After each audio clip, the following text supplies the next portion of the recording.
तुम्हाला ना एक प्रश्न विचारते, त्या प्रश्नाचं उत्तर तुम्ही मला खाली कमेंटमध्ये द्या.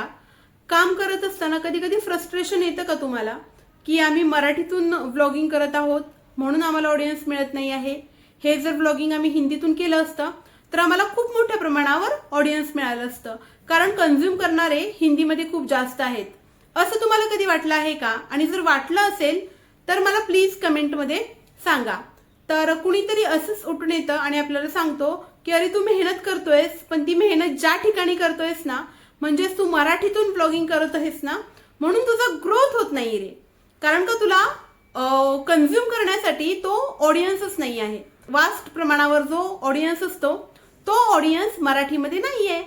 लिमिटेड ऑडियन्स असल्यामुळे तुझा ग्रोथच होत नाही. तू एक काम कर, तू हिंदीमध्ये चालू कर. जेव्हा हिंदीमधून व्लॉगिंग करायला सुरुवात करतो आपला एक मराठी क्रिएटर, तेव्हा त्याच्याबरोबर काय होतं ते आज या व्लॉगमध्ये आपण बघूयात. तर नमस्कार, मी रीना. तुम्ही अजूनही चॅनलला सबस्क्राईब नाही केलं तर पटकन सबस्क्राईब करून घ्या. आता या व्लॉगमध्ये आपण काय बघणार आहोत, तर तुम्ही मराठी व्लॉगिंग केव्हा करायचं, केव्हा बेस्ट आहे मराठीमधून व्लॉगिंग करणं किंवा हिंदीमधून व्लॉगिंग करणं, केव्हा बेस्ट ठरू शकणार आहे. आणि महाराष्ट्रात राहून जर हिंदी व्लॉगिंग करायचं आहे तर ते कुणी करायचं आणि कुणाला ह्याचा फायदा होणार आहे.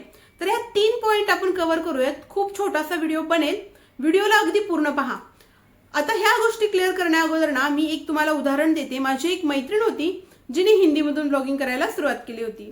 आता तिने 5 ते 6 महिने कंटिन्यू हिंदीमध्ये ब्लॉगिंग केली, परंतु ना तिला सबस्क्रायबर्सही खूप छान मिळाले, व्ह्यूज चांगले येत होत्या, परंतु तिला मॉनिटायझेशन मिळतच नव्हतं. म्हणजे मॉनिटायझेशनच्या जवळही ती जात नव्हती, कारण तिचा वॉच टाइम खूप कमी असायचा.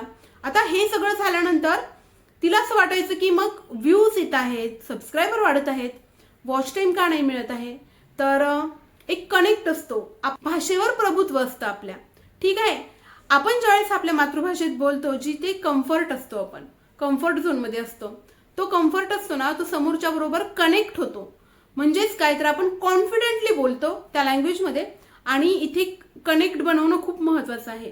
सोशल मीडियाचं हे प्लॅटफॉर्म कनेक्शन शिवाय पुढे जात नाही. म्हणजेच काय, तर तुम्ही कनेक्ट केल्याशिवाय ग्रो होऊ शकणार नाही.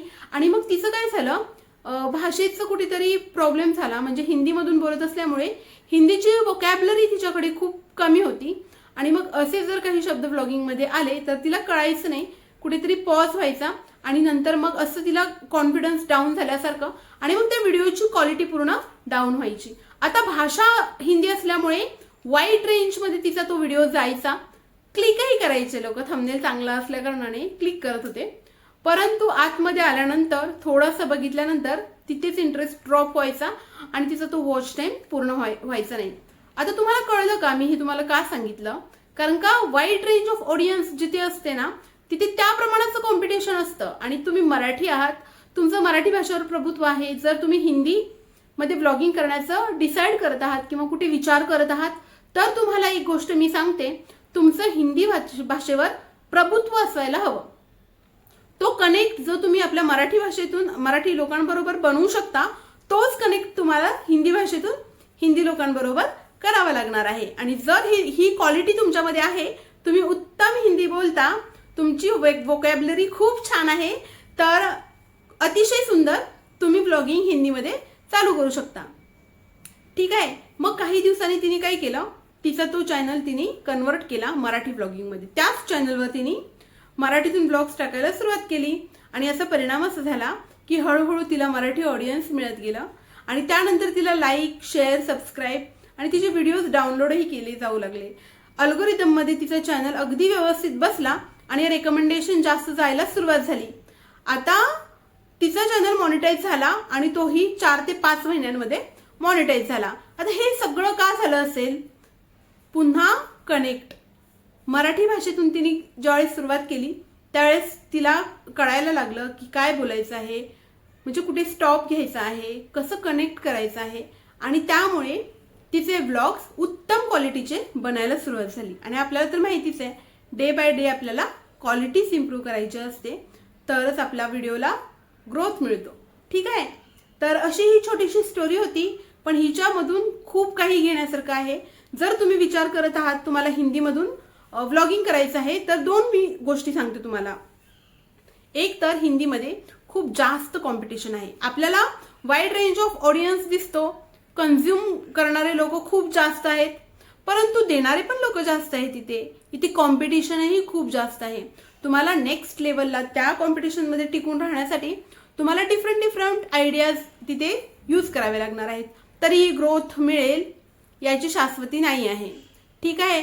तर आपल्या भाषेमध्ये म्हणजे महाराष्ट्रात जर तुम्ही राहता आणि तुम्हाला जर हिंदीमधून सुरुवात करायची आहे, तर तुम्ही नॉन महाराष्ट्रीयन जर असाल, जॉब करण्यासाठी इथे आलेला आहात आणि खूप आता तर हिंदी बोलणारे खूप जास्त क्राऊड महाराष्ट्रामध्ये आहे, आपण पाहतोच. तर त्यांनी महाराष्ट्रामध्ये बघण्यासारखं, एक्सप्लोर करण्यासारखं, दाखवण्यासारखं खूप काही आहे. ऐतिहासिक वारसा आहे, सांस्कृतिक वारसा आहे. तुम्ही इथे ब्लॉगिंग करू शकता आणि ऑल ओव्हर इंडियातलं फॅन फॉलोईंग तुम्हाला मिळू शकतं. पॅन इंडियामधून तुम्हाला क्राऊड मिळू शकतो. तर अशा लोकांसाठी महाराष्ट्रात राहून हिंदी ब्लॉगिंग करणं अतिशय उत्तम आहे असं मी म्हणू शकते. तर तुम्हाला कळलंच असेल की मला काय म्हणायचं आहे. म्हणजेच जर एखादा नॉन महाराष्ट्रीयन इकडे महाराष्ट्रात राहत आहे, तर इकडचं कल्चर, इकडची संस्कृती काय आहे ते पाहण्यासाठी बाहेरचे लोक त्यांना बघणार आहेत. ठीक आहे. आणि शब्दांवर त्यांचं प्रभुत्व आहे, हिंदीमधून ते कनेक्ट करू शकतात, त्यामुळे त्यांना ग्रोथ मिळणार आहे. म्हणून जर तुम्ही महाराष्ट्रात राहत आहात, तुमच्या आजूबाजूला तर तुम्हाला हिंदी ब्लॉगर दिसत आहेत, तर एक समजून घ्या की फक्त ग्रोथ मिळवण्यासाठी त्यांनी हे सुरू नाही केलं आहे, तर त्यांच्या ऑडियन्स बरोबर त्यांचा कनेक्ट व्यवस्थित आहे. तसाच तुम्हाला आपल्या ऑडियन्स बरोबर कनेक्ट छान बनवायचा आहे. आता राहिली गोष्ट कॉम्पिटिशनची, तर महाराष्ट्रातही कॉम्पिटिशन आहे का, तर हो आहे. आणि थोड्या कॅटेगरीमध्ये खूप जास्त कॉम्पिटिशन आहे आणि काही कॅटेगरीमध्ये खूप कमी कॉम्पिटिशन आहे. तर तुम्हाला तो एरिया ओळखायचा आहे आणि कॉम्पिटिशन जिथे कमी तिथे तुम्ही तुमचं जास्त बेस्ट क्वालिटी सर्व केलीत तर तिथे मोनोपोली क्रिएट करू शकता. म्हणजे काय, तर एक 30-40 हजारांचा एक पूर्ण एरिया आहे, तिथे 5-6 ब्लॉगर्स ऑलरेडी काम करत आहेत आणि त्यांच्यापेक्षा जर तुमचं नॉलेज जास्त आहे आणि तुम्ही जर तिथे गेलात तर तो पूर्ण एरिया तुम्ही कव्हर करू शकता. म्हणजे काय, तर तिथे 4-5च ब्लॉगर आहेत ना, कॉम्पिटिशन कमी आहे. ठीक आहे. हजारोंनी संख्या नाही आहे ब्लॉगर्सची, खूप कमी आहे. आणि तो टॉपिक असा आहे ना, तो थोडासा डिफिकल्ट आहे पण इंटरेस्टिंग आहे, लोक बघणार. तर तिथे म्हणजेच काय, आता बघा कुकिंगमध्ये खूप कॉम्पिटिशन आहे, डेली ब्लॉगमध्ये खूप कॉम्पिटिशन आहे, भक्ती चॅनलमध्ये, मोटिवेशन चॅनलमध्ये आणि अजून भरपूर असे 2-3 चॅनल्स असतील, अजून राहिले असतील माझ्याकडून. पण ह्या ज्या कॅटेगरी आहेत ना, म्हणजे जी के वरचे जे चॅनल्स आहेत ते ना, त्या चॅनलमध्ये कॉम्पिटिशन खूप जास्त आहेत. रोज उठून एक तरी असा क्रिएटर बनतो ह्या कॅटेगरीमधला, ब्लॉगिंगला सुरुवात करतो.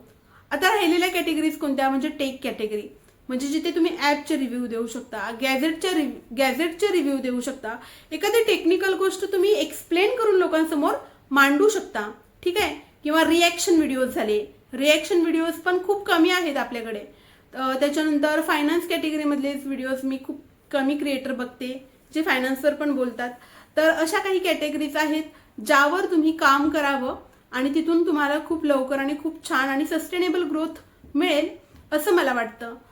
आता तुम्ही विचार करा की तुम्हाला हिंदीमधून ब्लॉगिंग करायचं आहे की तुम्हाला मराठीतून ब्लॉगिंग करायचं आहे. दोन्हीही गोष्टी खूप उत्तम आहेत, पण कुणी काय करावं हे एक इव्हॅल्युएट करा स्वतःला की आपलं प्रभुत्व आहे का हिंदीवर. हिंदीवर जरी ऑडियन्स खूप जास्त दिसत असेल तुम्हाला, तरीही तिथे कॉम्पिटिशन पण त्याच लेवलला आहेत. ठीक आहे. इथे महाराष्ट्रामध्ये जो क्राऊड राहतो तो जर तुम्ही काउंट केला तर त्या मानाने आपले क्रिएटर्स पण कमी आहेत, अवेअरनेस अजून खूप कमी आहे.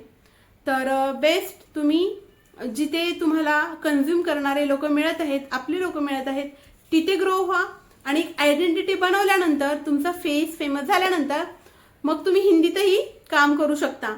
ठीक आहे. कारण का हे ग्लोबल प्लॅटफॉर्म आहे. तुम्हाला ना खूप लोक बघत असतात आणि पॅन इंडियातून बघत असतात. तर ठीक आहे. आता तुम्हाला समजलं असेल की मराठीतून चॅनल ओपन करायचा का हिंदीतून चॅनल ओपन करायचा. आणि हा चॅनल तुम्ही ज्यावेळेस ओपन करण्याचा डिसिजन घ्याल त्यावेळेस सांगितलेले फॅक्टर्स नक्कीच आठवणीत ठेवाल. म्हणजेच काय, तर पुन्हा एकदा सांगते, भाषेवरचं प्रभुत्व तुमचं खूप स्ट्रॉंग असायला हवं. हिंदीतून जर तुम्ही ब्लॉगिंग करत आहात, हिंदीची व्होकॅब्युलरी तुमच्याकडे खूप मोठ्या प्रमाणावर असली पाहिजे. हिंदीतून काम करत आहात तिथे कॉम्पिटिशनही त्याच लेवलचं आहे. तुम्हाला युनिक राहिलं पाहिजे आणि ज्या क्षेत्रामध्ये क्राऊड कॉम्पिटिशन कमी आहे आणि क्राऊड जास्त आहे तिथे तुम्हाला मोनोपोली क्रिएट करता आली पाहिजे, तर तुम्ही इथे टिकून राहणार आहात. आणि जर मराठीतून कंटेंट क्रिएट करत आहात तर बघा कुठे कॉम्पिटिशन, कोणत्या कंटेंटमध्ये कॉम्पिटिशन जास्त आहे आणि कोणता कंटेंट कन्झ्युम करण्यासारखा आहे, ऑडियन्सही आहे पण तिथे कॉम्पिटिशन कमी आहे, तिथे जा आणि तिथे मोनोपोली क्रिएट करा. तर ठीक आहे, तर व्हिडिओ कसा वाटला? व्हिडिओ आवडला असेल तर व्हिडिओला एक लाईक करा, इतर मित्रमैत्रिणींबरोबर देखील शेअर करा. तुम्ही जर आपल्या चॅनलवर नवीन असाल तर पटकन चॅनलला सबस्क्राईब करून पुढे असणाऱ्या बेल आयकॉनलाही क्लिक करा. चला उद्या पुन्हा एकदा भेटूयात अशाच एका छानशा कंटेंट बरोबर. तोपर्यंत सगळ्यांना श्री स्वामी समर्थ.